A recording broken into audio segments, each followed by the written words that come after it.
So we have till now we have seen what is contact and non-contact force. Contact force में हम लोग ढेर सारे किस्म की फोर्स देखे. Force exerted by a spring, the force you exert on a body by touching it, है ना, pushing और pulling force. और क्या था contact force में? Frictional force between the two bodies, ये contact force. Non-contact force में क्या क्या force देखे? Force between two charges, नहीं? Force between two masses, the gravitational force. Force between two magnets, they are all non-contact force. Weight of a body is a contact force or non-contact force?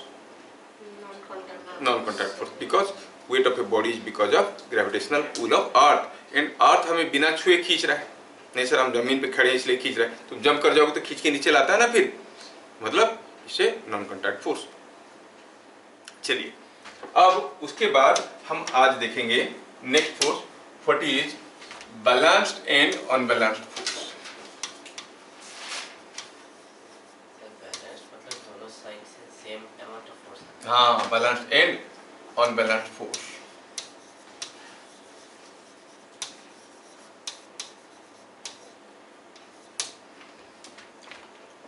ठीक है, कोई body के ऊपर कोई force आएगा तो that force will show some effect on it. But then suppose हम कहेंगे कि यहाँ पे कोई एक बॉडी रखा हुआ है, जस्ट अ मिनट, अरे जाओ. अगर हम कहेंगे कि यहाँ पे कोई एक ब्लॉक रखा हुआ है और उसके ऊपर अगर हम ऐसा एक फोर्स देते हैं, obviously the body will start moving, है कि नहीं. अब वो फोर्स कहाँ पे देते हैं उसके ऊपर भी डिपेंड करता है. Point of application, direction, magnitude all together decide what is the effect of force. लेकिन अगर हम मान लो कि यहाँ पर कोई एक फोर्स देते हैं, और शायद आपको मालूम होगा कि फोर्स का यूनिट क्या होता है, न्यूटन, एमकेएस यूनिट. 10 न्यूटन का फोर्स इधर दिए तो इधर भी मान लो 10 न्यूटन का फोर्स दिए. Do you find the body will move? The body will not move, but body का शेप चेंज हो सकता है. समझ में आ रहा क्या? दोनों से दबा देंगे तो उसका शेप चेंज हो जाएगा, दोनों तरफ से खींच लेंगे बराबर फोर्स में तो लंबा हो सकता है, नहीं.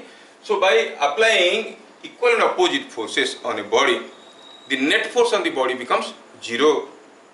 तो बॉडी का जो हम बोल रहे थे कि force can change the state of rest और मोशन, अब ये रेस्ट में था तो रेस्ट में ही रहेगा, मोशन में था तो मोशन में ही रहेगा. Are you getting? So this is called balanced force. Unbalanced force क्या है? अगर जितने सारे फोर्सेस आ रहे हैं, सारे फोर्सेस को जोड़ो तो नेट फोर्स जीरो नहीं होगा, जो रिजल्टेंट फोर्स होगा वो जीरो नहीं होगा. इसको हम कहते हैं अनबैलेंस्ड फोर्स. समझ में आया? अनबैलेंस्ड फोर्स अगर है तो बॉडी का स्टेट ऑफ मोशन में चेंज आएगा. अगर रेस्ट में है तो मोशन में आ सकता है, मोशन में तो मोशन बदल सकता है. ठीक है, तो कोई आपको नहीं पूछेगा कि what you exactly, how you exactly define balanced force और अनबैलेंस्ड फोर्स. पहले हम समझ लेते हैं कि बैलेंस्ड फोर्स क्या होता है. बट बिफोर दैट मैं आपको बताना चाहूंगा, थोड़ा याद दिलाना चाहूंगा, हम लोग पढ़े थे ट्रायंगल लॉ काफी पहले. अगर हमें दो वेक्टर को जोड़ना है, कैसे जोड़ते थे? हम कहते थे कि ये अगर एक वेक्टर है और इसके साथ अगर ये वेक्टर को जोड़ना है तो जोड़े, तो कैसे बनता था? ये वेक्टर के साथ, सपोज इस वेक्टर का नाम ए है, ए के साथ बी को ऑर्डर में ले लो, ऐसे बोले थे कि नहीं बोले थे? ए के साथ बी को ऑर्डर में ले लो. ये था ए वेक्टर, ये था बी वेक्टर, ये ए है, ये बी है. तो जो ए प्लस बी होगा वो लेफ्ट टू राइट होगा कि राइट टू लेफ्ट होगा? लेफ्ट टू राइट होगा. आप लोगों को मालूम है, बढ़िया. So you know, you remember it also, very good. So you see this was the net force. That means force is a vector quantity. अगर ऐसा और ऐसा वाला दो फोर्स किसी बॉडी के ऊपर आएगा तो ऐसा वाला बनेगा उसका नेट फोर्स. ये वेक्टर क्या बनता था? A plus B. ठीक है. दूसरा चीज याद रखना है कि force is a vector quantity और scalar quantity? Vector quantity. So sum of forces can be found vectorially. They can be vectorially added. ये चीज समझ में आया? अभी मैं बैलेंस अनबैलेंस्ड फोर्स में नहीं गया. बैलेंस्ड फोर्स किसको कहते हैं अब देखेंगे. बैलेंस्ड फोर्स किसको कहते हैं? बड़ा इंपॉर्टेंट है balanced force. When several forces are acting on a body, acting on a body. If sum of all forces is 0, then they are called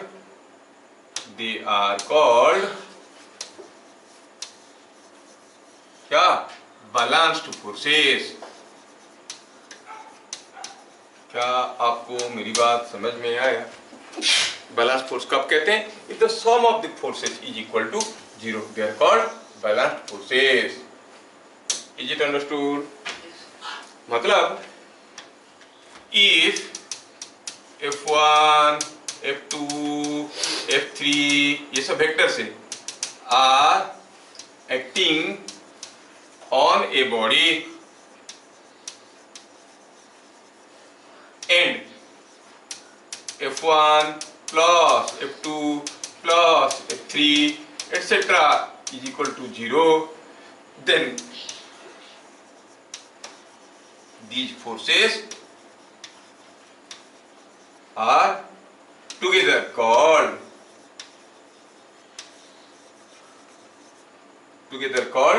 balanced forces।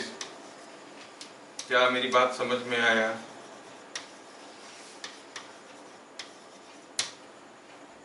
इनको कहते हैं बैलेंस्ड फोर्सेस। बात समझ में आया? जैसे मैं आपको कुछ एग्जाम्पल दे सकता हूँ कि जब जैसे मैं बताया, here is a block kept here. Now I applied two forces on it. A force of 10 Newton acting like this. A force of 10 Newton acting like this. Both the forces are equal and opposite. 10 Newton and this is 10 Newton. So what you say? The forces shown here in figure are balanced forces or unbalanced forces? They are balanced forces or unbalanced forces. So F1 and F2 are two balanced forces. ये example हुआ balanced force का। अगर मैं ये case को repeat करता हूँ और मैं क्या करता हूँ, I take a case where I find I apply a force of something 10 Newton here and a force of say 15 Newton here, तो आप क्या कहोगे? ये जो फोर्सेस है बैलेंस्ड फोर्सेस है कि अनबैलेंस्ड फोर्सेस है? अनबैलेंस्ड फोर्सेस है, अनबैलेंस्ड फोर्सेस है। तो आपको लग रहा होगा कि हाँ ये तो बहुत आसान है, कोई भी दो फोर्स को देख के बैलेंस्ड और अनबैलेंस्ड जानना बहुत आसान है। हाँ, अगर दो फोर्स आ रहे हैं तो पता चल जाएगा आसानी से। मान लो 6 ठो फोर्स आ रहा है, 6 ठो फोर्स दे देंगे तो बता सकोगे क्या हो बैलेंस्ड है कि अनबैलेंस्ड है? अगर सेम लाइन में होंगे तो आसानी से पता कर सकेंगे। जैसे मैं आपको और एक एग्जांपल देता हूँ। Supposing I say here is a body kept here and now there are several forces acting on it. A force like this, a force like this, एक फोर्स लाइक दिस, ऐसा करके ढेर सारे फोर्सेस आ रहे हैं। इस बहाने आपकी मन में अच्छा सा कॉन्सेप्ट आ जाएगा। हम कहेंगे F1 है, ये F2 है, ये F3 है, ये 4 है, ये 5 है। There are several forces. This is 8 newton and this is 4 newton, this is 2 newton, this is 6 newton and this is 5 newton, it is 9 newton, 9 newton and this is 1 newton. बताओ, this set of forces shown here is a balanced force or unbalanced force? Balanced है, balanced force है ना? कैसे पता चला? That is what is required। मुझे आगे आगे मतलब इधर को जितना फोर्स है उधर को उतना फोर्स है। Force towards left is equal to force towards right. ये बहुत ही इंपॉर्टेंट है। तो हम कहेंगे यहाँ पर ये सेट ऑफ बैलेंस्ड फोर्सेस है।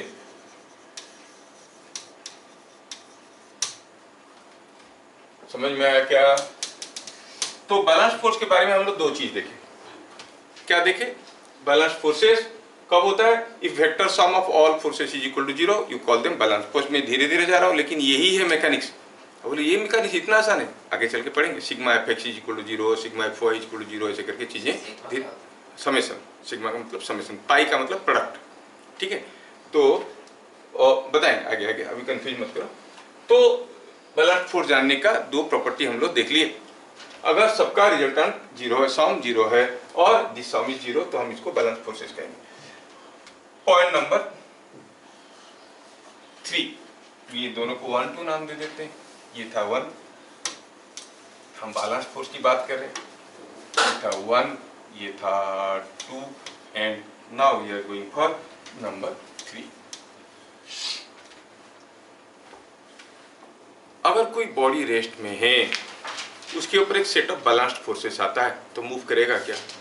बैलेंस्ड फोर्स आया, बॉडी रेस्ट में था, इधर को दे दिया 10 न्यूटन, इधर को दे दिया 10 newton, will it move? No, नहीं।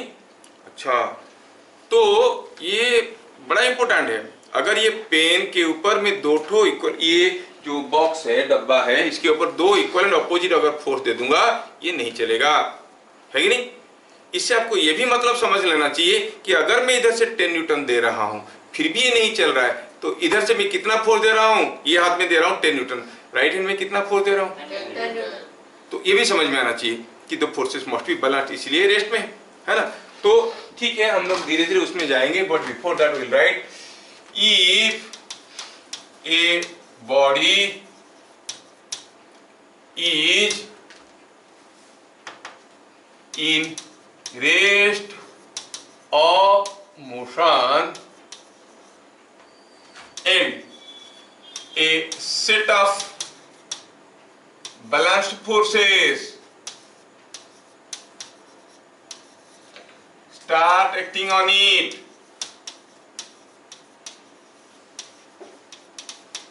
then the state of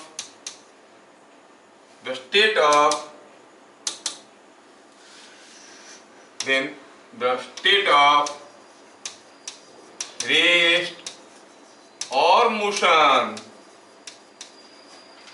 E does not change,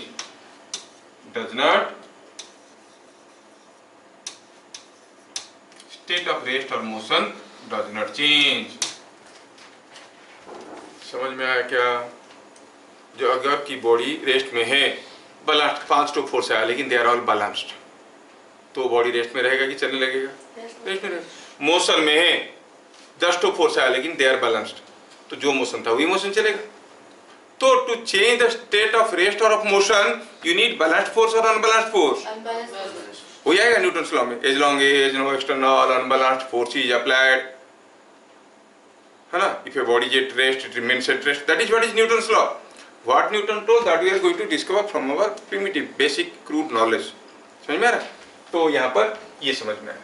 अच्छा, कोई बॉडी का अगर शेप चेंज करना है, बैलेंस फोर्सेस बॉडी का स्टेट ऑफ रेस्ट और मोशन को चेंज नहीं करते हैं, शेप चेंज करते हैं कि नहीं करते हैं। और कोई बॉडी को हम दोनों तरफ से फोर्स दे दिए, हो सकता है पिचक गया है, दोनों तरफ से खींच लिया, हो सकता है लंबा हो जाएगा, है कि नहीं? तो क्या याद रखना है? Balance forces can change the shape and size of a body. कोई बॉडी का शेप एंड साइज को बदल सकते हैं, कौन? Balance force. समझ में? Balance forces can rotate a body. जैसे मैं कहूं, देखो ये कोई एग्जांपल लेता हूं मैं, आप ध्यान से देखना। बैलेंस फोर्सेस क्या क्या कर सकते हैं? ये कोई डंडा है, अब ये डंडे के ऊपर में दो इक्वल अपोजिट फोर्स दिया, ये 10 न्यूटन है, ये 10 न्यूटन है, क्या ये बॉडी ऐसे रहेगा? अब क्या होगा? घूमने लगेगा। सो बैलेंस फोर्सेस दोनों फोर्स का वेक्टर सम निकालो तो F1 + F2 निकालो तो 0, but the body is rotating, so balanced forces can rotate a body also। समझ में आ रहा है? हाँ, तो क्या लिखेंगे? बैलेंस फोर्स क्या क्या कर सकते हैं? Balance forces can rotate a body. क्या था ये? Point number 4। पॉइंट नंबर 5 क्या था? Balance forces can rotate a body. कोई जरूरी नहीं कि बैलेंस फोर्स होगा तो उसमें रोटेशन नहीं होगा। समझ में आ रहा है? नाउ यू हैव टू सी, अपना दिमाग लगाना, थोड़ा सोचना। अगर कोई बॉडी के ऊपर दो फोर्स आ रहे हैं, सिर्फ दो ही फोर्स आ रहे हैं, और रेस्ट में था, वो रेस्ट में रहा, दोनों फोर्स आने के बाद ना घूम रहा है ना चल रहा है, तो क्या होना चाहिए दोनों फोर्स के बीच में रिलेशन? क्या होना चाहिए सोचो तो? Sum of the two forces zero. Sum of the two forces तो यहाँ पर भी जीरो है, लेकिन घूम रहा है, Sir, ना घूमेगा ना चलेगा। सेम पॉइंट में, ये पॉइंट में आ रहा है तो ये तो इधर से आ रहा है, तो सेम पॉइंट में बोलेंगे, सेम लाइन में बोलेंगे।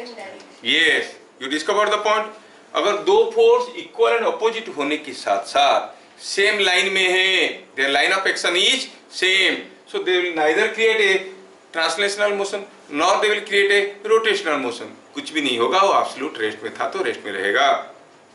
समझ में आ रहा है क्या? तो यहाँ पे हम लिख सकते हैं थोड़ा सा जोड़ के, however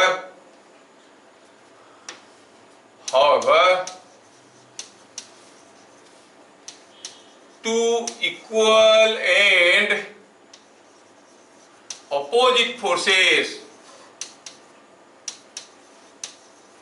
having same line of action, two equal and opposite forces having same line of action cannot, can neither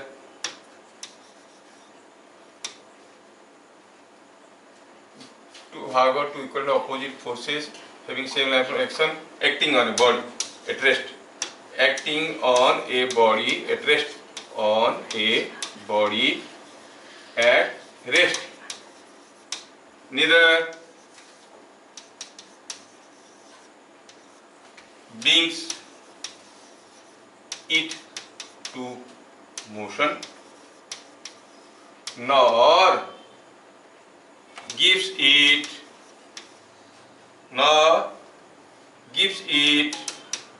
any rotation। अगर कोई बॉडी के ऊपर दो फोर्स आ रहे हैं, देन इक्वल अपोजिट और having same line of action, दोनों का लाइन ऑफ एक्शन बराबर है। I can give you one more example, say this was the first case, I take another case here. मैं क्या करता हूं, अब दोनों फोर्स को मैं यहाँ पे लगाया। Now will the body move? No. Will the body rotate? No. The two forces are acting along the same line. क्या मेरी बात समझ में आ रहा है? Sir, shape to change. हाँ, शेप चेंज होने के बारे में नहीं बताया, मैं तो पहले भी बता चुका हूँ। शेप चेंज शेप ये कर सकते हैं। तो बैलेंस फोर्स का इफेक्ट आपको समझ में आया, ठीक है। रिलेटेड टू मोशन हम लोग देखेंगे ज़्यादा, फिर कोई बॉडी को देखेंगे उसके बारे में, क्योंकि बहुत सारे इफेक्ट है। टर्निंग इफेक्ट को पढ़ेंगे, मूवमेंट ऑफ ए फोर्स पढ़ेंगे हम लोग। कोई बुक को ऐसे पकड़ के खड़ा रहना आसान है, ऐसे पकड़ के खड़ा रहना क्यों डिफिकल्ट होता है कि नहीं? अब ऐसे पकड़ के खड़े रहोगे, आराम से कोई वजनदार बुक को पकड़ के खड़े रह सकते हो, नहीं रह सकते हो? ऐसे पकड़ के खड़े रहो तो बड़ा डिफिकल्ट होता है कि नहीं होता है? तो that is what is the turning effect of force. Will see, वो घुमाने की कोशिश करेगा, वो किसके ऊपर डिपेंड करता है, क्या करता है, वो सारा चीज हम लोग देखेंगे। खैर, तो हमें ये समझ में आया कि बैलेंस फोर्स क्या है। On the contrary, what is unbalanced force?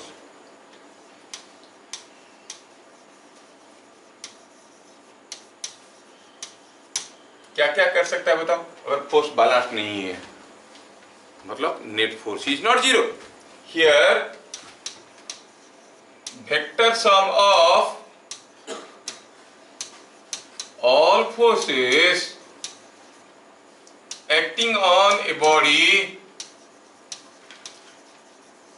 is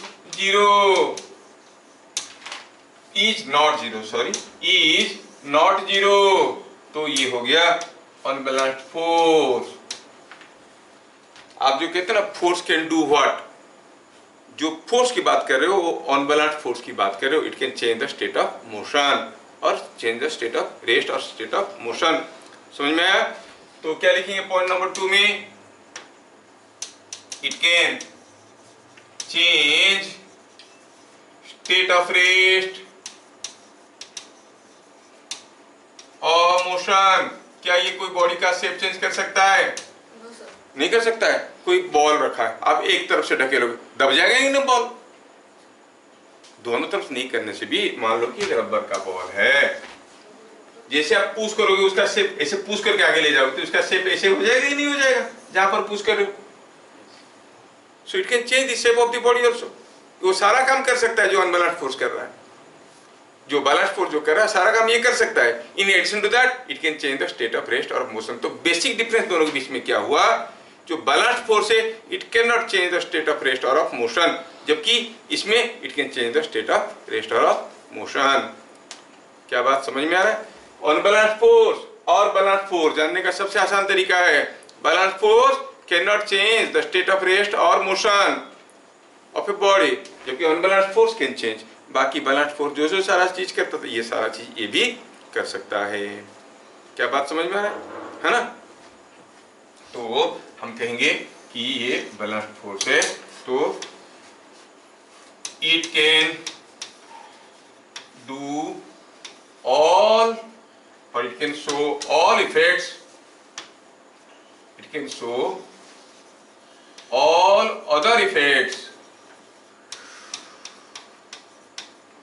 as shown in case of balanced forces। ये सारा वो इफेक्ट दिखा सकता है, but in addition to that it can change the state of rest और मोशन। तो अनबैलेंस्ड फोर्स और balanced force में बेसिक, कोई बोलेगा क्या है, what is the basic difference, how to check whether the forces are balanced और unbalanced. तो ये नहीं देखना है कि शेप चेंज हो रहा है कि नहीं हो रहा है, साइज चेंज हो रहा है कि नहीं हो रहा है, घूम रहा है कि नहीं घूम रहा है, वो सब नहीं देखना है। क्या देखना है? स्टेट ऑफ रेस्ट और मोशन बदल रहा है कि नहीं बदल रहा है। अगर स्टेट ऑफ रेस्ट और मोशन बदल गया तो अनबैलेंस्ड है, नहीं बदला तो बैलेंस्ड है। क्या बात आपको समझ में आया? अच्छा ठीक है, बैलेंस्ड फोर्स और अनबैलेंस्ड फोर्स हम लोग देख ली। ठीक है, तो चलिए आज हम लोग देखते हैं about external force and internal force.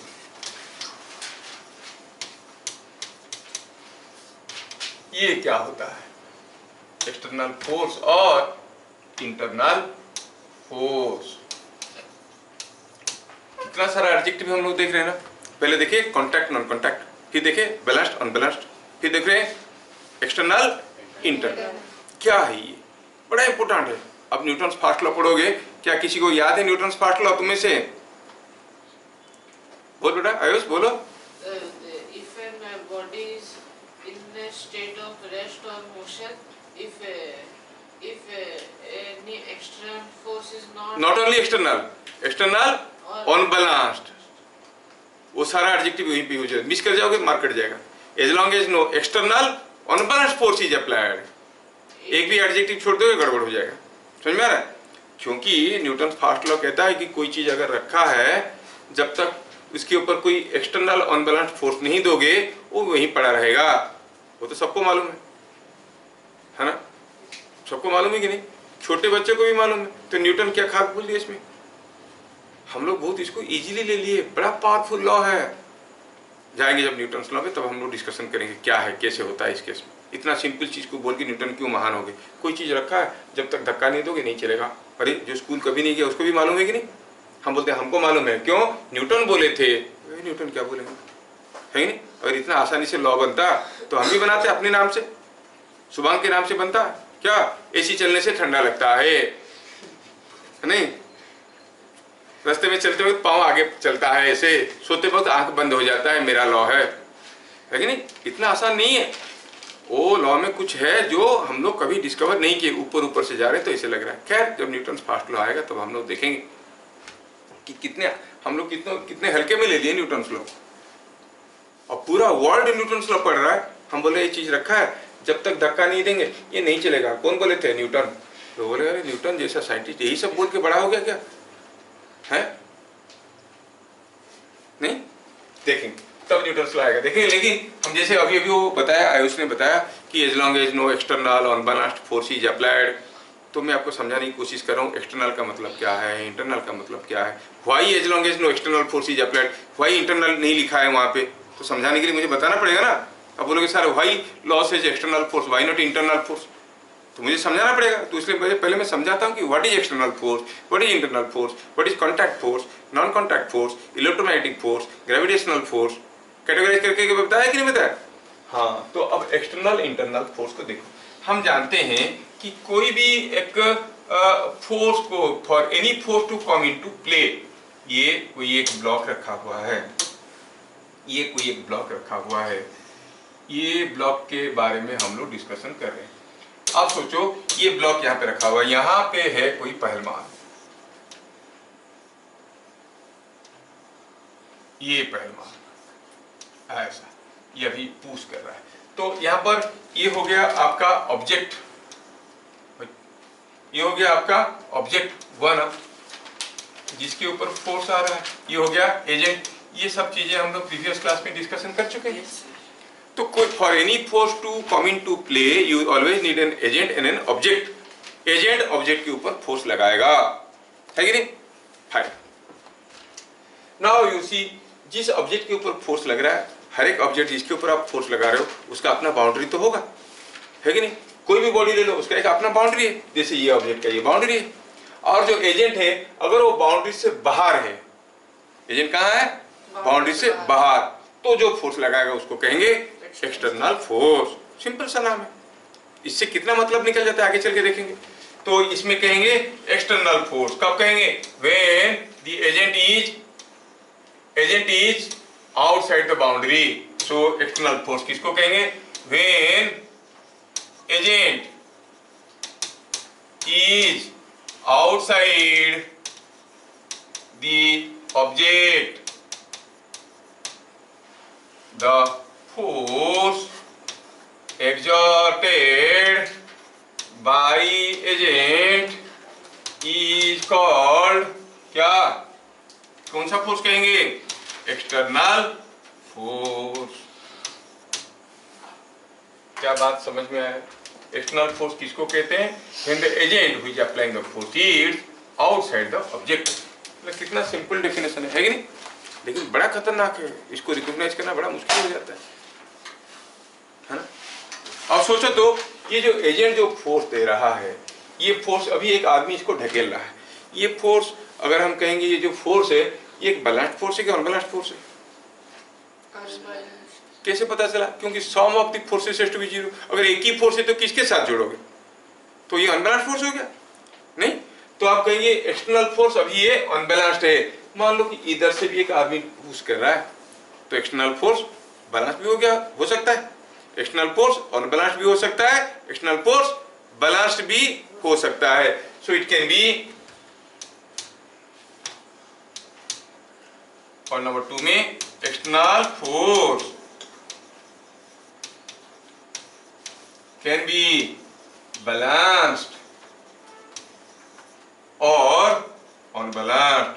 External force balanced भी हो सकता है, अनबैलेंस्ड भी हो सकता है। जैसे अगर मैं कहूं कि जैसे ये वाला केस को लेके जाता हूं मैं, चलो अब देखो एक्सटर्नल फोर्स बैलेंस्ड भी हो सकता है, अनबैलेंस्ड भी हो सकता है, उसी चीज को समझाने की कोशिश करें। ये क्या है, एक्सटर्नल बैलेंस्ड और external unbalanced. External unbalanced force,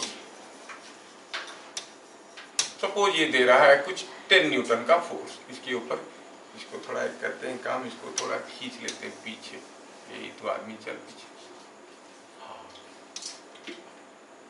ये जो आदमी खड़ा है इसका नाम कानून है, कानून का हाथ लंबा होता है कि नहीं, ये 10 न्यूटन दे रहा है।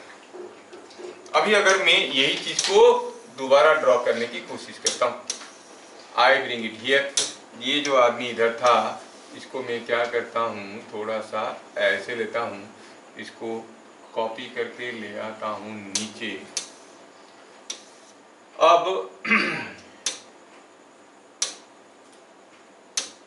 ठीक, ये जो आदमी है, ये जो आदमी है ये भी दे रहा है 10 न्यूटन, और किधर से दे रहा है, इधर से दे रहा है। तो आप कहोगे दोनों एक्सटर्नल फोर्स दे रहे कि नहीं दे रहे, and this is external balanced और अनबैलेंस्ड, बैलेंस्ड। ये एक्सटर्नल अनबैलेंस्ड था, जबकि ये है एक्सटर्नल एंड बैलेंस्ड फोर्स। तो एक्सटर्नल फोर्स बैलेंस्ड भी हो सकता है, अनबैलेंस्ड भी हो सकता है, कॉन्टैक्ट फोर्स भी हो सकता है, नॉन कॉन्टैक्ट फोर्स भी हो सकता है। नहीं, एक चार्ज दूसरे चार्ज को पुश कर रहा है कि नहीं। तो आप कहोगे, जैसे मैं कहूं कि suppose here is A charge ball, मान लो कि इसमें कोई चार्ज है, इसमें कोई चार्ज है, यहाँ पर एक दूसरा बॉल यहाँ पर ऐसे रखा हुआ है, जितने दूर पे रखा है, यहाँ पर एक बॉल ऐसे रखा हुआ है, तीनों चार्ज बॉल है, इसमें भी चार्ज क्यू है, इसमें भी चार्ज क्यू है, इसमें भी चार्ज क्यू है। तो मिडिल बॉल पे जो फोर्स आ रहा है वो एक्सटर्नल फोर्सेस है कि इंटरनल फोर्सेस है। You know like charges repel है कि नहीं, लाइक चार्जेस रिपेल करते हैं। तो ये चार्जेस को रिपेल करा हुआ दिया है, क्या दिया है, क्वेश्चन में दिया है कि ये जो फिगर है, इस फिगर में ये डिस्टेंस क्या है, बराबर है, ये डिस्टेंस जितना है ये डिस्टेंस उतने ही है, both the case you find the same distance. ये अगर डिस्टेंस r है तो ये भी डिस्टेंस r है। तो क्या कहोगे, ये वाला चार्ज इसके ऊपर जितना फोर्स देगा, ये वाला चार्ज इसके ऊपर उतनी फोर्स देगा, and both of them are giving forces on the middle charge. Can you categorise the force acting on the middle ball? पहले बताओ, कॉन्टैक्ट फोर्स है कि नॉन कॉन्टैक्ट फोर्स है? ये कॉपी ले लेते हैं इसको।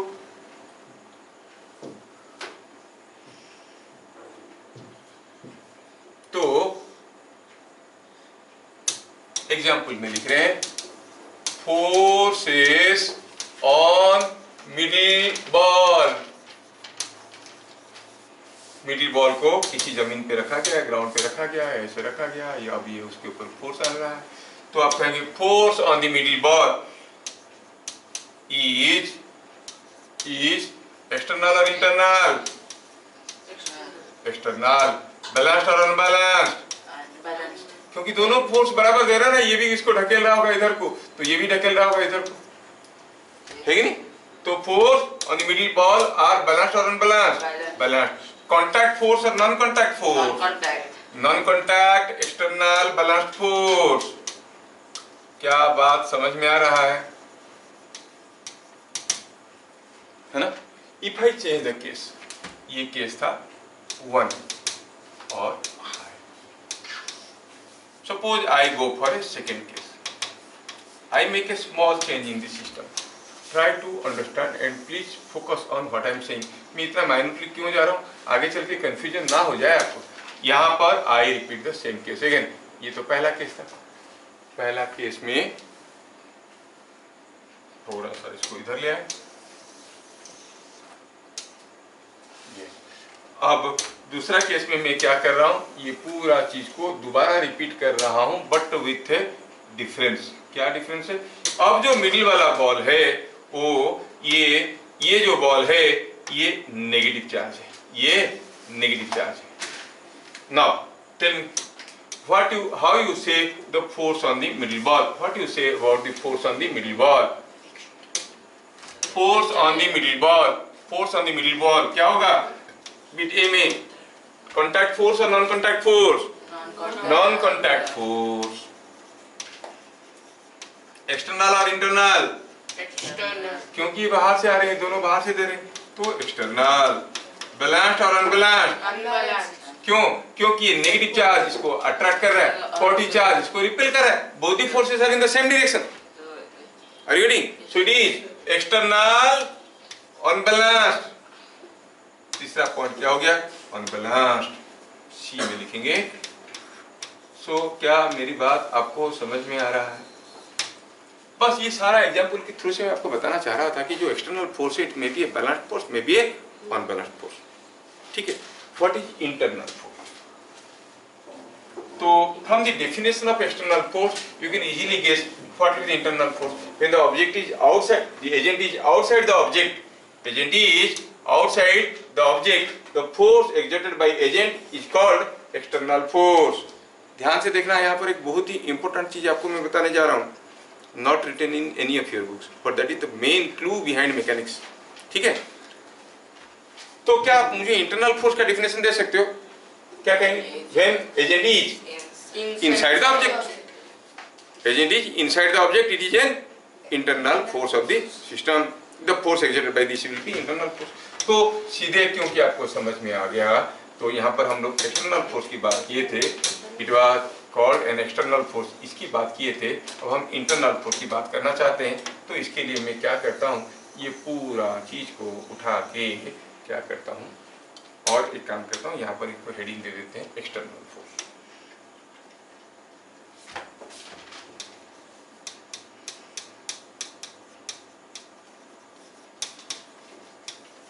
अब मैं देखना चाहता हूँ व्हाट इज इंटरनल फोर्स। क्या कोई मेरे को मदद करेगा? Internal force when the agent is inside the object और आउटसाइड द ऑब्जेक्ट। अब ये हो गई ऑब्जेक्ट, अब जो पहलवान बाहर खड़ा था वो पहलवान अब अंदर खड़ा है, are you getting?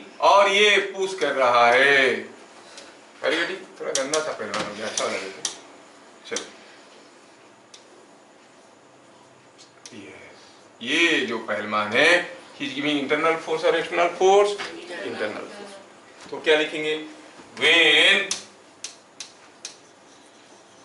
The agent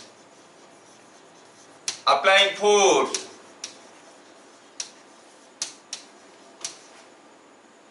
is inside the object,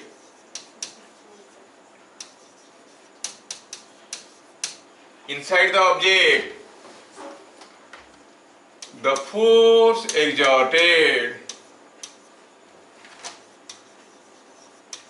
by agent on object is called internal force.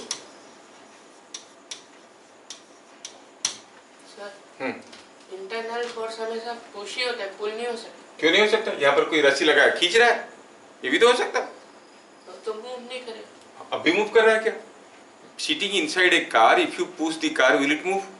कितनी भी ताकत लगाओ, एक्सीलेटर दबाने से मूव करता है, वो एक्सीलेटर दबाने से मूव नहीं करता है। अगर हम गाड़ी के चक्का के नीचे तेल रख देंगे, ऑयल कर दी, अब एक्सीलेटर दबाओ, गाड़ी जाएगा आगे? चक्का तो वहीं पे चलने लगेगा। Will your car move? कभी कभी पानी गिरा है, एक्सीलेटर दबाओ तो वहीं पे चक्का फिसलने लगता है। तो आपका जो कार चल रहा है वो एक्सीलेटर के चलते नहीं चल रहा है, इंजन के चलते नहीं चल रहा है। It is because of the friction on the road. Road में अगर तेल डाल देंगे, your car can not move. आप सोचते हो मैं तो बहुत जोर से भाग सकता हूँ, ठीक है भाग सकते हो, you are walking not because of your muscular strength, it is because of the friction. अगर ये घर में मैं तेल डाल दूंगा बढ़िया से पूरा, आपको कहेंगे भाग के जाओ, जा सकते हो?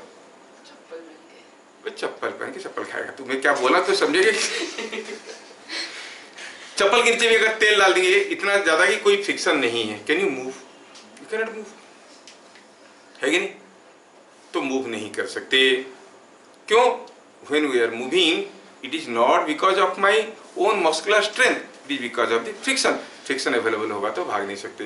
मान लो तेल डाल दिए, एक गाड़ी खड़ा है, बहुत ही फेरारी गाड़ी खड़ा है, तेल डाल दिया, एक्सीलेटर दबाओगे तो क्या होगा? Will it move forward? चक्का तो वहीं पे चलने लगेगा।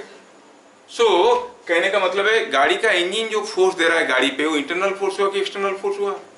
Internal force. It can not move the vehicle. What moves practically is the external force. अगर गाड़ी चल रहा है, it is because of the external force. If that external force which is called friction is not available, the vehicle cannot move. Electron में internal force होता है। Electron में सुनो, हम पूछेंगे ये पेन में एक्सटर्नल फोर्स होता है, क्या बोलोगे? कोई एक चीज डिफाइन करता है कि external force internal force? Object and agent दो मिलकर डिसाइड करते हैं। एजेंट अगर ऑब्जेक्ट से बाहर हुआ तो फोर्स जो लगा है एक्सटर्नल फोर्स। अब कोई इलेक्ट्रॉन में बोलो कौन दे रहा है फोर्स? अगर न्यूक्लियस दे रहा है तो एक्सटर्नल फोर्स है, क्योंकि न्यूक्लियस तो इलेक्ट्रॉन से बाहर है। Force exerted on the electron by the nucleus is an external force. बात समझ में आ रहा है ना? इलेक्ट्रॉन के अंदर अगर तुम उसके अंदर बैठ के इलेक्ट्रॉन को पुश करोगे तो उसको इंटरनल फोर्स कहोगे। क्या होता है? अरे वही तो मैं बोल रहा हूँ। मैं पूछ रहा हूँ कि एक डब्बा है, डब्बा में एक्सटर्नल फोर्स हो सकता है? इंटरनल फोर्स हो सकता है, दोनों हो सकता है कि नहीं? तो इलेक्ट्रॉन में कोई बैठने के लिए जगह है एजेंट को नहीं है, तो फिर हो सकता है का क्या मतलब हुआ? सर तो वो अपना फोर्स लाता कहाँ से? कौन? इलेक्ट्रॉन कहाँ फोर्स लाता है? It is driven by other forces. उसका अपना मास भी है। If you allow an electron to fall, it will fall under gravity, क्योंकि उसका मास है 1, मालूम है कि नहीं तुम लोगों को? 9.1 इंटू 10⁻³ kg इलेक्ट्रॉन का मास है। हाँ हाँ, उसका भी मास है, और जिसका भी मास है छोड़ देंगे तो ग्रेविटी विल पुल, और जितना ज्यादा मास है उतना जोर से खींचता है, तो इलेक्ट्रॉन को बहुत धीरे से खींचेगा। इस लड़के को पानी पिलाओ गिर जाएगा, मेरा बेंच टूट जाएगा। हाँ, खेल क्या है, खेल कूद क्या है इधर? हाँ, कुछ नहीं हुआ, तेरे को हो जाएगा। ले ले पानी, ड्रिंक वाटर। हाँ, क्या बात समझ में आया सबको? क्या करेंगे वो आप? You have to take care of your food, what you are taking. हाड़िया पी के आएगा तो इधर आके बहुत सारा वो मसाला वाला चीज खा के आएगा तो पचा नहीं पाएगा। एसिड बहुत ज्यादा जरूरत होगा, बहुत ज्यादा एसिड से तो बहुत ज्यादा गैस होने से बहुत ज्यादा ड्राउजी लगेगा। क्या खाते हो, क्या पीते हो, क्या करते हो, वो सारा इफेक्ट करता है। Anyway, when the agent applying force is inside the object, the force exerted by agent on object is called external force. Sorry, internal force. External force हम लोग पढ़ चुके हैं, एजेंट इज आउटसाइड। और क्या एक्सटर्नल फोर्स के बारे में पढ़े कि that force can B a balanced force, can B a unbalanced force. Let us think about internal force. Internal force और एक्सटर्नल फोर्स को, सॉरी, बैलेंस्ड फोर्स और अनबैलेंस्ड फोर्स को डिस्टिंग्विश करने के लिए सबसे इंपॉर्टेंट कैरेक्टरिस्टिक क्या था? Balanced force cannot change the state of rest or motion, but unbalanced force can change. अगर कोई बॉक्स रेस्ट में है, कोई आदमी कार के अंदर बैठ के अगर आप कार को पुश करोगे चलेगा? इंटरनल फोर्स चला सकता है।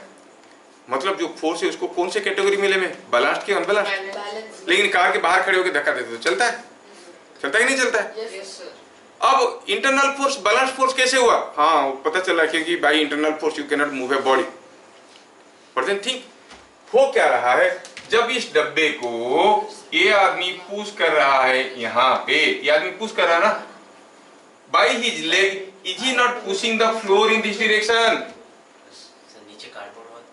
हाँ, तो कार्डबोर्ड हुआ तो फिर बोलेगा कि मान लो कि तेरे बात पे आ जाएंगे। उसका कहना है कि अगर ये ऐसा वाला डिब्बा है और आदमी यहाँ पे खड़ा है, पुश करेगा तो चलेगा कि नहीं चलेगा मेरे भाई? चलेगा ना? क्यों चला? क्या ये इंटरनल फोर्स है? ये जो ऑब्जेक्ट है उसका बाउंड्री क्या है? ये है उसका बाउंड्री। ये बाउंड्री से बाहर है कि नहीं है? अगर सर्कल होगा क्या? सर्कल के अंदर होगा तो सर्कल होगा तो क्या होगा? सर वो तो नहीं मूव करेगा। ओहो, suppose you say I take it, I am coming to that. पहले मेरे बात खत्म करने तो तुम्हारे सारी बात को हम लोग देखेंगे। तो जब वो आदमी ये वॉल को पुश कर रहा है, वो फ्लोर को भी पुश कर रहा है कि नहीं? जैसे मैं अभी मान लो कि कहीं एक कारपेट पड़ा है यहाँ पे, अरे भाग्य, ये कारपेट पड़ा है यहाँ पे और ये वॉल को मैं पुश करूंगा तो कारपेट फिसल जाता है कि नहीं पीछे की तरफ? मतलब while pushing the wall I am pushing the carpet in the backward direction. तो यहाँ पर ये आदमी इसके ऊपर जितना फोर्स इधर को दे रहा है उतना फोर्स इधर को दे रहा है, बैलेंस फोर्स हो जाता है। Remember, internal forces are always balance forces. तुम्हारे बात पे आएंगे कि गोल होगा तो स्फीयर होगा तो क्या होगा, कैसे होगा, वो सारा चीज देखेंगे। सबर करो, 2 मिनट के बाद देखेंगे। तो समझ में आ गया? External force can be balanced और unbalanced. Internal forces are always balanced, they can not be unbalanced. और अनबैलेंस्ड फोर्स का, बैलेंस्ड फोर्स का नेचर क्या है, कैरेक्टरिस्टिक क्या है, कैसे पता करते हैं? From its effect, it can not change the state of rest और ऑफ मोशन। कोई बॉडी रेस्ट में है, बैलेंस्ड फोर्स आया तो इसका स्टेट ऑफ रेस्ट और मोशन में कोई बदलाव नहीं आएगा। मतलब इंटरनल फोर्स आया तो स्टेट ऑफ रेस्ट और मोशन में कोई बदलाव नहीं आएगा। रेस्ट में था तो रेस्ट में रहेगा। क्या मेरी बात समझ में आ रहा है? लिख लेते हैं। And I again come down to this explanation. जैसे अभी अभी आप लोग पूछ रहे थे बॉल होता तो क्या होता है, वो सारा डिस्कशन करेंगे। Just hold on. तो हमें समझ में आया कि when the agent applying force is inside the object, the force exerted by agent on the object is called internal force. Point number 2, internal forces are, or internal forces always exist.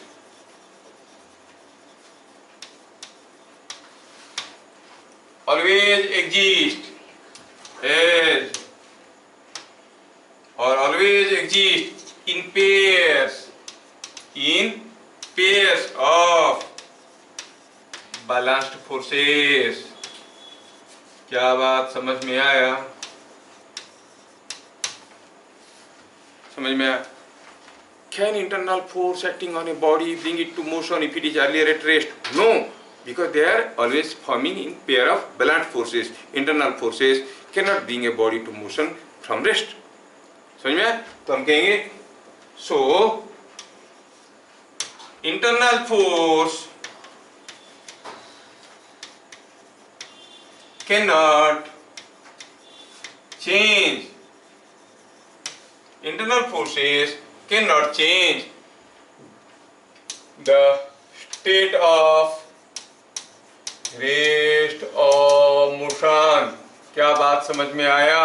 क्यों Newton first law में वो external force की बात कहा जा रहा है? समझ में? एक्सटर्नल फोर्स आएगा तब भी कोई बॉडी का स्टेट ऑफ मोशन बदल सकता है। अब सोचो तो कोई बॉडी का स्टेट ऑफ रेस्ट और मोशन बदलने के लिए क्या चाहिए? एक्सटर्नल चाहिए कि इंटरनल चाहिए? इंटरनल क्यों नहीं चाहिए? कि दे आर ऑलवेज बैलेंस्ड। क्या कोई भी एक्सटर्नल फोर्स कोई बॉडी को मोशन में ले आएगा? नहीं, it should be external as well as unbalanced. तो लॉ कहता है कि as long as no external unbalanced force is applied if a body is at rest it will remain at rest. समझ में आ रहा है? लॉ क्यों ऐसे बोल रहे हैं? हर एक एडजेक्टिव को क्लियर करने की कोशिश करता हूं। Now I come down to your level.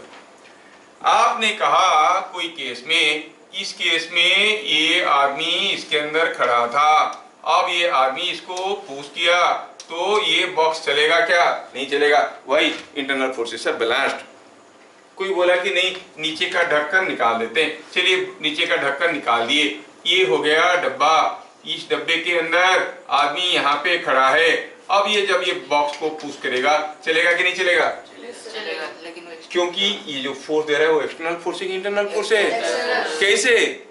Body के अंदर नहीं, बॉडी का बाउंड्री के बाहर है। बॉडी कितने, ये जो बाउंड्री है उसका बाउंड्री कैसा है इसका दिखने में? इसका बाउंड्री तो कुछ ऐसा सर, लेकिन ऐसा रुको हम तुम्हारे बात पे भी आएंगे। ये एक्सटर्नल फोर्स हो गया कि नहीं हो गया? बोलो सर, ऐसा बक्सा बनाने क्यों है? उसकी तरह सिंगल लाइन वाला बक्सा बनाए तो। अरे इसके सिंगल लाइन वाला बक्सा बनाना है, वो भी बॉक्स बनाना है, वो भी सिंगल लाइन वाला है। बॉक्स बनाना है कि ड्राइंग करना है? हम प्रैक्टिकल टेलिंग। अब इसका बोलना है कि सर कौन सा पहला वाला में एक्सटर्नल फोर्स कैसे हुआ भाई? ये उसका बाउंड्री है, इसका बाउंड्री कौन सा है? यही तो बाउंड्री है। ये दो लाइन क्या होता है? बाउंड्री के बाहर ये जो बाउंड्री है, इस बाउंड्री के बाहर ये ऑब्जेक्ट जो एजेंट जो है बाउंड्री के बाहर के अंदर है, अंदर है। So he is giving internal force. दोनों लाइन के बीच में तब इनसाइड होगा। अरे नहीं रे, अगर कोई चीज बंद हो गया, कोई चीज ऐसा है, तुम्हारा ऐसा एक प्लॉट है गांव में, तो बाउंड्री पे जाके तुम उसमें वॉलिंग करो, वॉल करके आओगे। कैसे करोगे? ऐसे करोगे ना, यही तो तुम्हारा बाउंड्री है। और अगर तुम्हारे गांव में एक प्लॉट है जो कि दिखने में ऐसा है, वॉल करो तो कैसे करोगे? पूरा करोगे कि नहीं करोगे? समझ में आ रहा है? बाउंड्री चीज क्या होता है? बॉडी का अपना एक पोजीशन, ये जहां तक बॉडी एग्जिस्ट करती है हो गया बाउंड्री। अगर ये पूरा ऐसे गोल रहता तो बाउंड्री क्या हो जाता? अगर ये ऐसे होता, अब वॉलिंग करने के लिए कहेंगे तो कहाँ करोगे? अंदर बाहर दोनों तरफ करोगे? नहीं, ये मेक इट हियर। समझ में?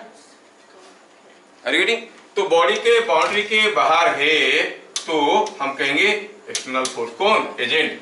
और एजेंट बाउंड्री के अंदर है तो इंटरनल फोर्स। अब कोई बोल रहा था कि सर अगर कोई स्फेरिकल बॉडी होगा, हाँ बोल सर्किल नहीं होता है बेटा, स्फीयर होता है। सर्किल के अंदर कोई आदमी, you think 2 dimensional, think 3 dimensional, तो यहाँ पे क्या हो गया? ये कोई स्फीयर है। क्या है? स्फीयर है। कोई आदमी सर्किल के अंदर खड़ा है।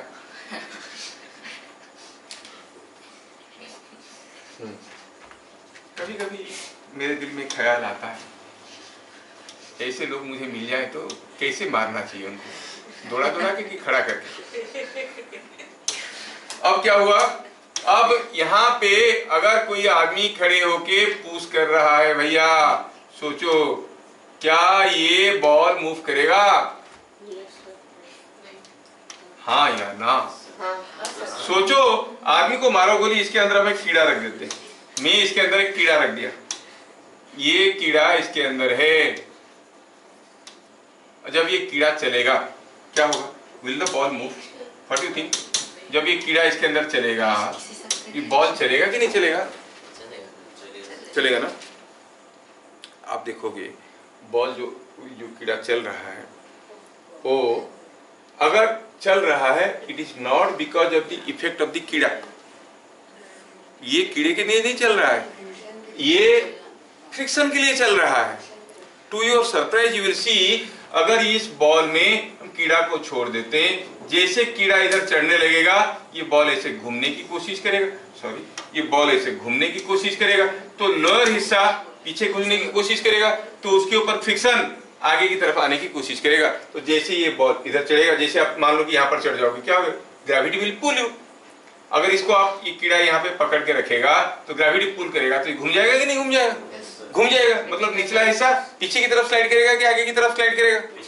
जब पीछे की तरफ स्लाइड करेगा फ्रिक्शन किधर को होगा? रोकने के लिए। तो that becomes an external force and for that it moves. Are you getting? That external force. हाँ सर, अगर मैं इस यहाँ पे तेल डाल दूंगा और कीड़े को बोलूंगा चढ़ जा कीड़ा, तब जैसे कीड़ा चढ़ने लगेगा तेल डाल दिए तो होगा क्या? ये यहीं फिसलता रहेगा, जा पाएगा क्या आगे? नहीं जा पाएगा। मोशन में तो आ जाएगा। हाँ, ये कौन सा मोशन हुआ? Rotational motion. हम बोले थे बलास्ट फोर्स रोटेशनल मोशन कर सकते हैं, unless until they have same line of action। लेकिन रेस्ट में था, मोशन में नहीं आया। कौन सा मोशन की बात कर रहे हैं हम लोग? जो अभी तुम लोग छोटे बच्चे हो, मोशन का मतलब हम बात कर रहे हैं ट्रांसलेशनल मोशन। उसका centre of mass will not move. खैर अभी सेंटर मास बोलेंगे तुम लोगों को समझ में नहीं आएगा, इसलिए तुम लोगों को ज्यादा नहीं पढ़ाया जाता है। जो हम कहते हैं ना, कोई बॉडी के ऊपर जब तक कोई एक्सटर्नल फोर्स नहीं आएगा, अनबैलेंस्ड फोर्स नहीं आएगा, अगर बॉडी रेस्ट में है तो रेस्ट में रहेगा, है ना। लेकिन हम लोग तो अभी यहाँ पे देख रहे हैं ना, न्यूटन लॉ को कितने हल्के से लिए थे। न्यूटन लॉ बोलता है कि जब तक एक्सटर्नल अनबैलेंस्ड फोर्स नहीं आएगा, कोई बॉडी रेस्ट में है तो रेस्ट में रहेगा। ये रेस्ट में है क्या? मैं 2 10 न्यूटन फोर्स दिया, रेस्ट में है। Is it not external? Yes. Is it not balanced? Yes. ये रेस्ट में है। तो न्यूटन लॉ कैसे जस्टिफाइड है? It is not talking about the entire body, it talks about the centre of mass. Centre mass किसको कहते हैं? Centre of gravity, centre mass पढ़ेंगे हम लोग। जिस पॉइंट में किसी बॉडी को हम सपोर्ट कर सकते हैं, ये बॉडी को इस पॉइंट में हम सपोर्ट करते हैं, this point is the centre of mass. अगर मैं यहाँ पर एक 10 न्यूटन दूंगा, यहाँ पर एक 10 न्यूटन दूंगा, ये चलेगा, लेकिन ये पॉइंट मूव नहीं करेगा। That is Newton's law. पढ़ेंगे हम लोग एरिया में जब जाएंगे न्यूटन्स लॉ। क्यों इतना आसान लगता है हमें? क्योंकि हम अंदर नहीं जाते, ऊपर से लग रहा है, धक्का नहीं देंगे नहीं चलेगा। ये नहीं, कौन नहीं चलेगा? Not the body, the centre of mass. If you can drink, you drink, and also celebrate with others. Take hydrogen and oxygen in equal ratio. Let's see. जितना हाइड्रोजन पियोगे उतना ही ऑक्सीजन पियोगे। पियो, पी सकते हो? कैसे नहीं? क्योंकि हर ऑक्सीजन के साथ 2 हाइड्रोजन चले जाएगा। पानी पी रहे हो ना? सर जब कंबाइन होता है तो जलता क्यों नहीं?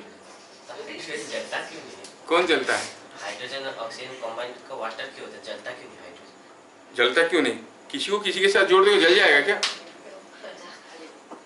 जलेगा क्यों? तू देखो, फीस लिए फिजिक्स के लिए, तू पूछ लेगा केमिस्ट्री, अबे खाएगा बड़ा, मांगेगा डोसा का चटनी दो, तो कैसे होगा? हैं? मेरे को जितना आता है उसी में चलेगा ही नहीं चलेगा। खाएंगे हम सर बड़ा, सर डोसा वाला चटनी थोड़ा लाइए तो खाते देखते। अब समझ में आया?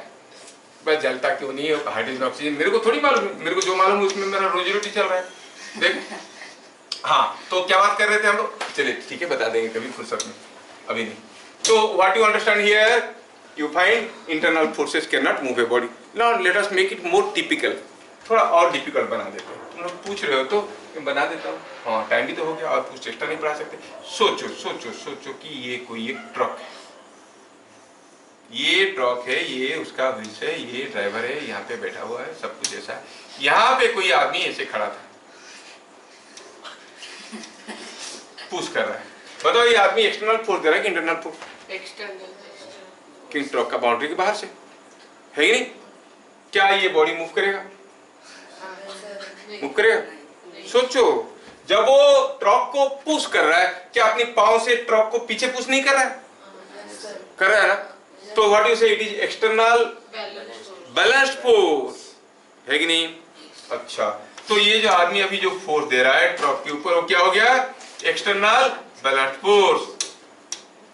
External balanced.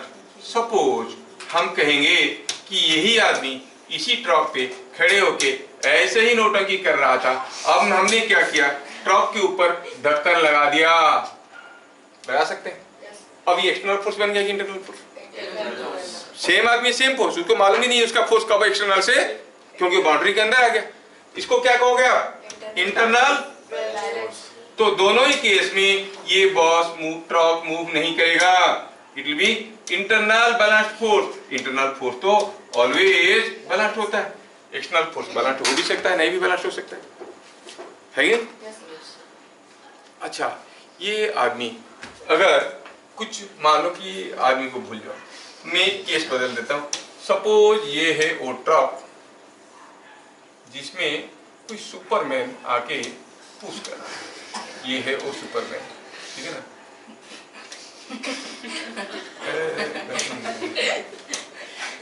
ये सुपरमैन है और ये पुश कर रहा है। अब ये सुपरमैन पुश करेगा उड़ते उड़ते हवा में, तो ये एक्सटर्नल फोर्स दे रहा है कि इंटरनल फोर्स दे रहा है? एक्सटर्नल। बैलेंस्ड और अनबैलेंस्ड? अनबैलेंस्ड। और ये ट्रक मूव करेगा कि मूव नहीं मूव करेगा? करेगा ना? वो तो पहले से नहीं, ट्रक खड़ा था, ये आया उड़ते हुए धक्का दिया। देखे हो नहीं कभी सुपरमैन? हाँ, पेंट के ऊपर चड्डी पहनता है, देखे हो कि नहीं देखे उसको? देखे हो ना, वही रेड वाला। चलो इसको भी थोड़ा पहना देते हैं ताकि आपको मजा आ जाएगा बाद में। ये है, क्या बोल रहा है? बोले माइटी राजू। मेरे को बोला था। तेरे बोला? अच्छा देख, मैं क्या करता हूँ इसको थोड़ा, ताकि सुपरमैन पता चल जाए। अब क्या किया मैं? I make a change. सोचो तो, अब ये जो सुपरमैन फोर्स दे रहा था वो फोर्स दे रहा है, मैं अब केस बदल दिया। अब क्या हुआ? मैं यहाँ से ऐसे ढक्कन लगा दिया। अब ये एक्सटर्नल फोर्स दे रहा है, इंटरनल फोर्स चलेगा कि नहीं चलेगा? चलेगा। क्यों नहीं चलेगा? जब अब चल रहा था उसको क्या फर्क पड़ता है ढक्कन लगाओ नहीं लगाओ? हम तो देख रहे हैं इंटरनल फोर्स बैलेंस्ड अनबैलेंस्ड हो गया। तो हम पढ़े हरदम internal force is balanced, it cannot be unbalanced. Internal force cannot move a body, it cannot bring a change in state of rest or of motion. कि ये तो अनबैलेंस्ड था, लेकिन यहाँ पर कैसे अनबैलेंस्ड रहेगा? एक ही तो फोर्स। अच्छा, अगर अनबैलेंस्ड रहेगा तो फिर चलेगा कि नहीं चलेगा? तो डू यू थिंक चलेगा? नहीं चलेगा। ये बन गया इंटरनल फोर्स। जैसे ढक्कन लगा दिए, ये बन जाएगा बैलेंस। कैसे भाई? पहले तो अनबैलेंस्ड था, एक ही फोर्स दे रहा, अभी दे रहा है कि नहीं? कैसे दिया? अभी बैलेंस कैसे हो गया? ये अनबैलेंस्ड था, ये बैलेंस कैसे हो गया? एक्सटर्नल इंटरनल हो गया, समझ में आया। अनबैलेंस बैलेंस कैसे हो गया? अच्छा सोचो, जब किसी एक रॉकेट को आप दीपावली में छोड़ते हो, वो कैसे भागता है? कुछ गैस छोड़ता है नहीं पीछे से? छोड़ता है तो भागता है कि नहीं भागता है ना? Throws the gas the backward direction and recoils in the forward direction, है कि नहीं?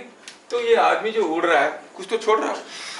अब क्या छोड़ रहा है मालूम नहीं, कुछ तो छोड़ रहा होगा कि नहीं छोड़ रहा होगा, या फिर कुछ हवा को ऐसे ऐसे करके जा रहा होगा जैसे हम लोग पानी में आगे जाते हैं, है कि नहीं? तो he must be throwing some gas. जो गैस है ठीक है, हमें मालूम नहीं है, लेकिन छोड़ रहा होगा। अगर उसके अंदर वैक्यूम हुआ तो अरे तो उड़ेगा कैसे? उड़ने के लिए हवा चाहिए कि नहीं चाहिए? वो तो सुपरमैन। हाँ, तो रॉकेट उड़ सकता है बाय प्रोपल्शन। अगर गैस पीछे की तरफ छोड़ेगा ये उड़ेगा। तो इसको भी कुछ ना, हाँ, ये जो आपका सुपरमैन है, ये सुपरमैन भी कुछ ना कुछ गैस छोड़ रहा होगा। और जैसे ये इधर धक्का दिया, गैस की इधर धक्का दिया कि नहीं दिया? गैस की इधर धक्का दिया कि नहीं दिया? तो गैस के चलते फोर्स इधर को आ रहा है, उसके चलते फोर्स इधर को जा रहा है। दोनों फोर्स इक्वल होगा? पक्का नहीं तो जाएगा कैसे आगे? वही न्यूटन थर्ड लॉ पढ़ेंगे हम लोग बाद में। तो जब ये इधर को पुश कर रहा है, ये इधर को भी पुश कर रहा है, समझ में आ रहा है? तो ये क्या बन गया? बैलेंस फोर्स बन गया। जैसे ढक्कन लगा दिए बैलेंस फोर्स बन गया। क्या तुम लोगों को समझ में आया थोड़ा थोड़ा जो मैं बोल रहा हूँ? मैं क्वेश्चन बताता हूँ जो जेई में आया था, ठीक है? देखते हैं तुम लोग बता सकते हैं? क्या आया था? हाँ आया था। आएगा तो तुमको कैसे बोलेंगे जाएगा, और फिर कब आएगा?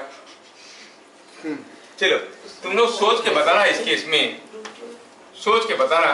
ये कोई एक बोर्ड है और इस बोर्ड पे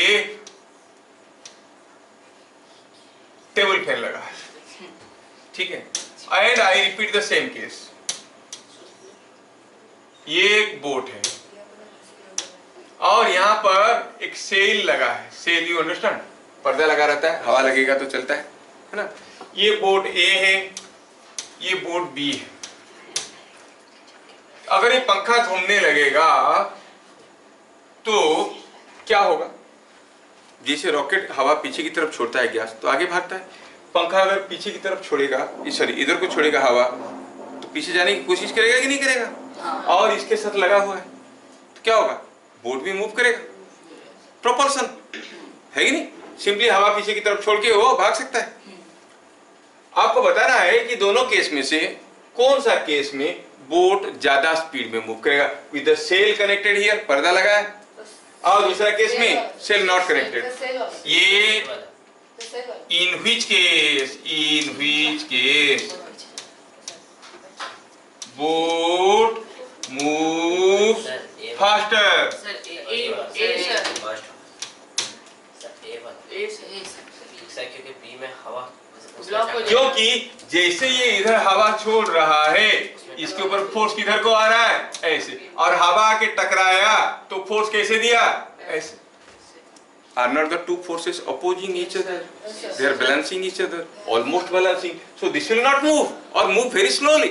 Whereas this will move faster. बात समझ में आ रहा है? सेल बोट में पंखा लगा के अपना स्पीड नहीं बढ़ा सकते आप। Internal forces can not move, your muscular forces are internal force. कभी ट्राई करो तो अपना कान पकड़ के खुद को ऊपर उठाने की कोशिश करो। Can you do? कुछ भी करो, अपना हाथ पकड़ के उठाओ, उठा सकते हो? 1 इंच भी जमीन से उठा सकते हो? नहीं। By internal forces you can not move a body. कोई दूसरा चीज को पकड़ के खींचोगे तो that gives you N external force, contact force, इसलिए आप उठ जाते हो। कुछ भी मेहनत करके आप खुद को, मेरा मुझे पकड़ के मेरे को उठाओगे, मैं उठूंगा? मैं खुद से उठूंगा? नहीं। खुद से उठाने की खुद को कोशिश करो कभी, यू कैन नेवर। समझ में आया? Because your force is internal force. हाँ, दूसरे का कान पकड़ के उसको उठा सकते हो। You can try with each other but not with yourself, है कि नहीं? तो क्या आपको external force, internal force, balanced force, unbalanced force, contact force, non contact force में थोड़ा थोड़ा ज्ञान हुआ? समझ में आया? तो थोड़ा सा समराइज कर लेंगे। आज की क्लास में हम लोग क्या क्या फोर्स देखे? Balanced and non balanced force. Balance force क्या क्या कर सकता है? शेप एंड साइज चेंज कर सकता है। Can it change the state of rest और of motion? No. But unbalanced balance force नहीं कर सकता, but can it create a rotational effect? Yes. In what condition balanced force cannot produce a rotational effect of the two forces are equal and opposite and having same line of motion? अच्छा, unbalanced force it can do all effects that a balanced force can do. In addition, it can change the state of rest or of motion. तो balanced force और unbalanced force को distinguish करने के लिए उनका कौन सा इफेक्ट हमें ध्यान में रखना चाहिए? Can it change the state of rest और मोशन? अगर कर सकता है तो अनबैलेंस्ड है, नहीं कर सकता है वो बैलेंस्ड है। क्या बात समझ में आया? Yes, sir. फिर हम लोग देखें external and internal force. External force किसको कहते हैं? When the agent is outside the object and when the agent is inside the object, internal force. External force balanced होता है कि अनबैलेंस्ड होता है? दोनों होता है। Internal force always balanced. So internal force cannot change the state of rest or motion because they are always balanced. But external force can move. क्या मेरी बात समझ में आ रहा है? तो एक्सटर्नल, इंटरनल, बैलेंस्ड, अनबैलेंस्ड सारा चीजें आपको समझ में आया? हाँ, अगले हाँ। इंटरनल फोर्स होता क्यों है? अगर बैलेंस्ड हो जाता। अरे बैलेंस्ड होने का मतलब फोर्स नहीं होगा क्या? फोर्स तो कोई एजेंट है। तो अपना दोनों हाथ को ऊपर उठाया ना, तो कैसे उठा, क्यों उठा? अब मर्जी क्या उठा दिया ऊपर, क्योंकि जो फोर्स दे रहा है, जो एजेंट, उसका अपना मर्जी है ना। तेरे को कोई, मान लो तू किसी एलिफेंट के पेट में बैठा है, उसको दोनों तरफ 2 मुक्का मार दिया, क्यों मारा? मर्जी मेरा भाई, मार दिया 2 मुक्का इधर, है कि नहीं? बात समझ में आ रहा है कि नहीं? फोर्स क्यों होता है? It is the intention of the agent. अब वो फोर्स कैसे होता है डिपेंड करता है। फोर्स बहुत सारे किस्म के हैं, हम पढ़े हैं, magnetic, electromagnetic force and gravitational force. Gravitational force क्यों होता है? हर फोर्स क्यों होता है, उसके पीछे कहानी है। फोर्स बिटवीन चार्जेस क्यों होता है? फोर्स बिटवीन मैग्नेट्स क्यों होता है? फोर्स ऑफ ग्रेविटी क्यों होता है? हम कोई बॉडी को कब पुश करते हैं? जब कहीं लेना है उठा के, है ना। अपना अपना स्टाइल होता है, अपना अपना इंटेंशन होता है। जैसे सुने कि कोई एक मशीन निकला, वो आसपास के अगल बगल में जो गलत इंटेंशन वाले लोग हैं उनको पकड़ लेता था वो मशीन। हाँ, चोर पकड़ने में मदद करता था। अमेरिका में लगा गया, पता चला 1 घंटे में 25 लोगों को पकड़ लिया, वैसे रोबोटिक हैंड का पकड़ लिया मशीन, ठीक है। चाइना में लगाया गया, पता चला 1 घंटे में 200 लोगों को पकड़ लिया। इंडिया में लगाया गया, 1 घंटे बाद आके देखे कि मशीन चोरी हो गया। सुने ना बिहार में जो हो रहा था वो, हाँ, वो पुलिस का व्हीकल लेके चला गया, पुलिस उसको पकड़ने के लिए, वो पुलिस का गाड़ी लेके अपना गांव में चला गया वो लड़का। पुलिस गाड़ी से उतर के लोग डरा धमका रहा है, ये पुलिस का गाड़ी लेके अपना गांव में भाग गया, खत्म। ठीक है, फिर मिलेंगे अगले क्लास, तब तक के लिए जय हिंद। एक और